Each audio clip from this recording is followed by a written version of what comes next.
Elon Musk thought he could humiliate Lauren Boebert with a condescending tweet about her education and intelligence. What happened next triggered the biggest tech stock crash of the year and proved that even billionaires aren't immune to consequences. The Tesla Gigafactory in Austin was humming with its usual activity on that Tuesday morning in March. Engineers and technicians moving between production lines while Elon Musk sat in his glass-walled office overlooking the factory floor. He'd been scrolling through Twitter during a brief break between meetings, his thumb moving rapidly through his feed as he looked for content to engage with retweet or mock. That's when he saw the video that would change everything. Representative Lauren Boebert was speaking at a town hall in her Colorado district defending her vote against a clean energy infrastructure bill. The clip showed her making an impassioned argument about government overreach and the importance of protecting traditional energy jobs in rural America. It was standard Boebert, populist rhetoric delivered with the folksy charm that had made her a conservative media darling. But what caught Musk's attention wasn't her political position. It was a moment in the video where Boebert mispronounced photovoltaic while discussing solar panel technology, calling it photovoltaic, with the emphasis on the wrong syllable. Musk, who'd been increasingly irritated by conservative criticism of his electric vehicle subsidies and clean energy initiatives, saw an opportunity for what he thought would be an easy dunk on a politician he considered intellectually inferior. He quote-tweeted the video with a comment that would soon become infamous. When you don't even know how to pronounce photovoltaic, but you're voting on energy policy, maybe we should require basic science literacy tests for Congress. Just a thought from someone who actually builds the future. The tweet was vintage Musk, condescending, technically accurate, and designed to make him look intellectually superior to a politician he saw as beneath his notice. He added a follow-up tweet minutes later. I mean, seriously, she has a GED and owns a restaurant? I have degrees from Wharton and Stanford, and I'm literally revolutionizing multiple industries. Why are we pretending these are equivalent qualifications? Musk expected the usual response to his political tweets. Thousands of likes from his tech bro followers, supportive comments from his fan base, and maybe some angry replies from conservatives that he could easily dismiss. What he didn't expect was Lauren Boebert to fire back with both barrels loaded. Boebert was in her congressional office when her communications director burst in with a phone showing Musk's tweets. She read them once, then again, her expression growing colder with each word. Ma'am, we're getting calls from every major news outlet, her staffer said. They want a response. Boebert looked at the phone again, then at her team. Set up a press conference for this afternoon, and make sure it's live streamed. 3 hours later, Boebert stood at a podium in the House Radio TV gallery, wearing a sharp black blazer and carrying herself with the confidence of someone who'd been underestimated her entire political career. The room was packed with reporters who'd expected a standard political response to Musk's attack. What they got instead was a systematic destruction of everything Musk claimed to represent. Yesterday, Elon Musk decided to attack me on Twitter for mispronouncing a word during a town hall with my constituents. Boebert began, her voice steady but carrying an edge that suggested this wouldn't be a typical political response. He mocked my education, questioned my qualifications, and suggested that somehow his Ivy League degrees make him more qualified to represent working Americans than someone who's actually lived their struggles. I don't. She paused, looking directly into the cameras. Well, Mr. Musk, since you want to talk about qualifications and intelligence, let's have that conversation. She opened a folder on the podium. You mentioned that I have a GED and own a restaurant as if that somehow disqualifies me from public service. You're right. I do have a GED. I got it because I had to drop out of high school when I got pregnant at 17. I couldn't afford to stay in school because I had to work to support myself and my child. Her voice grew stronger. You also mentioned that I own a restaurant. That's right. I built a successful small business from nothing, created jobs in my community, and learned what it means to make payroll, deal with regulations, and serve customers who depend on you. She looked directly at the camera. But here's what you didn't mention, Mr. Musk, and maybe it's because you don't understand what real work looks like. Before I owned that restaurant, I worked as a pipeliner, a McDonald's shift supervisor, and a property manager. I've had my hands dirty with real work since I was a teenager. Sonam. The room was completely silent, reporters hanging on every word. Now let's talk about your qualifications, Elon. Boebert continued, her tone becoming more pointed.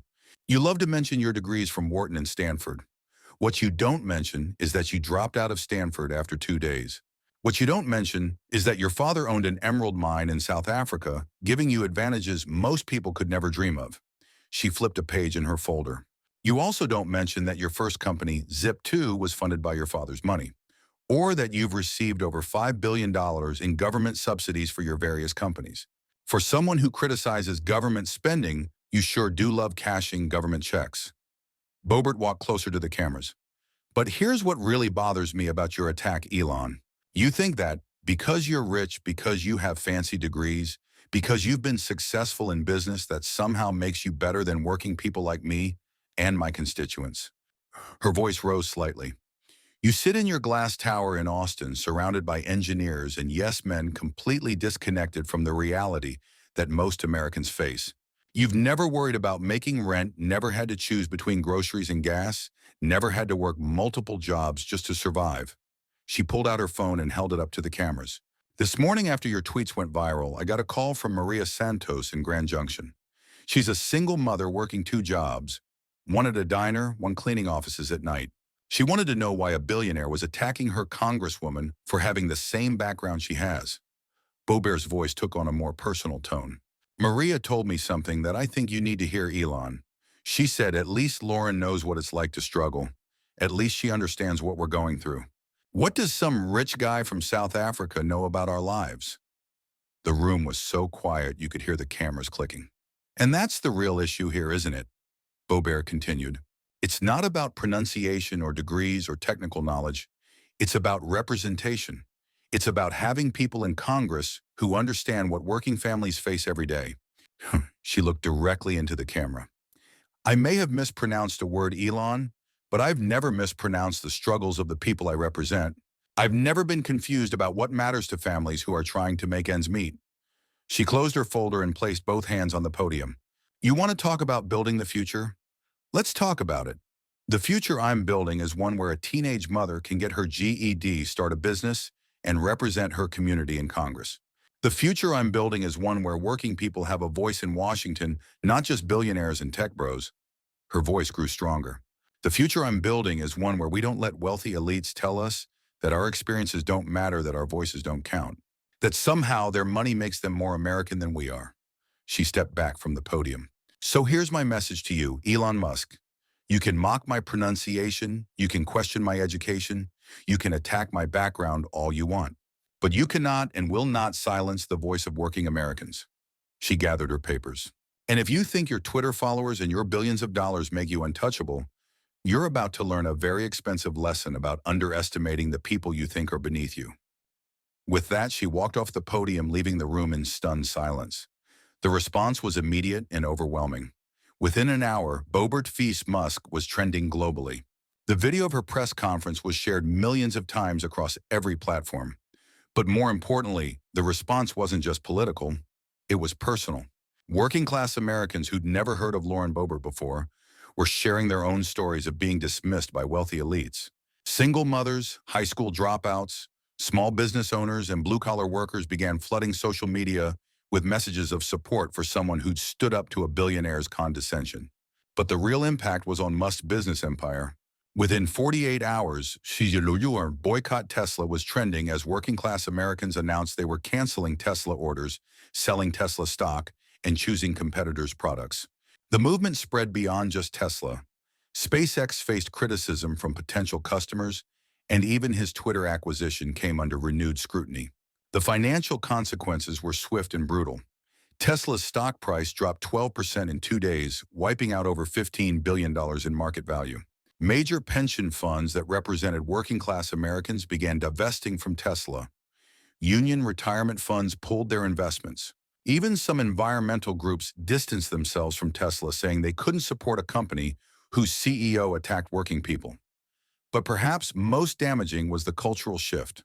Musk had built his brand on being a champion of innovation and progress, someone who represented the future. Boebert's response had reframed him as an out-of-touch elitist who looked down on ordinary Americans.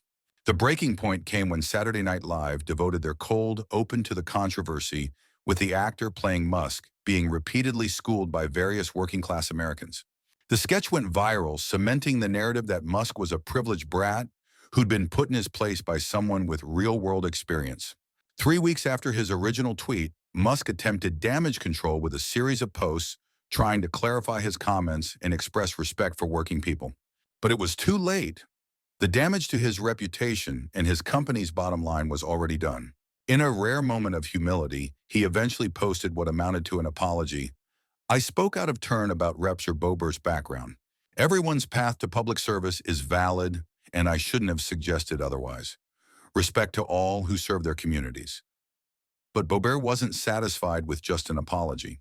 In her first major interview after the controversy, she was asked what she'd hoped to accomplish with her response. "I wanted to show people that you don't have to accept being talked down to by wealthy elites," she said. "Elon Musk thought he could humiliate me because I don't have the same educational background he has. But what he discovered is that there's a difference between book smarts and life smarts." She continued, "I represent people who've been told their whole lives that they're not smart enough, not educated enough, not good enough to have a voice in their government. Musk's attack wasn't just on me. It was on everyone who's ever been made to feel inferior because they didn't go to the right schools or come from the right families." Not Dorhindum. The interviewer asked if she felt vindicated by Musk's financial losses. "This was never about hurting Elon Musk financially," Boebert replied. "It was about standing up for the dignity of working people.